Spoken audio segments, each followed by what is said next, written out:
एक छोटेसे गाव होते. त्या गावामध्ये गोविंद नावाचा एक गरीब पण अतिशय श्रद्धाळू भक्त राहत होता. गोविंदा रोज सकाळी उठून देवाची पूजा करायचा आणि एकच प्रार्थना करायचा, देवा, माझ्याकडे धन नाही, मोठे घर नाही, पण तुझ्यावरचा विश्वास कधीही कमी होऊ देऊ नकोस. एक दिवस गावावर मोठे संकट आले. अचानक मुसळधार पाऊस सुरू झाला आणि गावातील नदीला पूर आला. गोविंदाच्या घरात अन्नाचा एकही दाणा उरला नव्हता. घरातील लोक उपाशी होते. शेजाऱ्यांनी त्याला सांगितले, गोविंदा, आता देवाकडे प्रार्थना करून काय उपयोग? तू स्वतः काहीतरी कर ना. पण गोविंदा शांतपणे म्हणाला, माझी परीक्षा कितीही मोठी असली तरी माझा देव मला कधीच सोडणार नाही.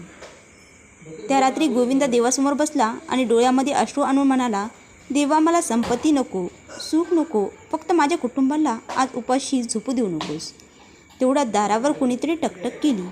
गोविंदाने दार उघडले तर समोर एक वृद्ध साधू उभे होते. त्याच्या हातामध्ये अन्नाची मोठी पिशवी होती. साधूंनी ती पिशवी गोविंदाच्या हातात दिली आणि म्हणाले, हे तुझ्यासाठी नाही, तुझ्या विश्वासासाठी आहे. गोविंदा आश्चर्यचकित झाला. तो म्हणाला, महाराज, तुम्हाला माझी परिस्थिती कशी कळली? साधू फक्त हसले आणि म्हणाले, ज्याला तू देव म्हणतोस त्याला तुझ्या मनातलेही माहीत आहे. इतके बोलून ते साधू निघून गेले. गोविंद त्याच्या मागे धावत गेला, पण बाहेर कोणीच नव्हते. गोविंदाला समजले, देवानेच त्याची परीक्षा घेतली आणि देवाने त्याची प्रार्थनासुद्धा ऐकली होती. त्या दिवसापासून गोविंदाचा विश्वास आणखीन दृढ झाला.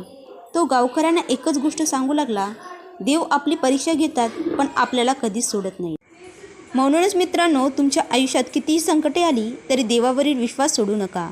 कधीकधी देव आपली परीक्षा घेत असतात, पण त्या परीक्षेच्या शेवटी चमत्कार नक्कीच लपलेला असतो.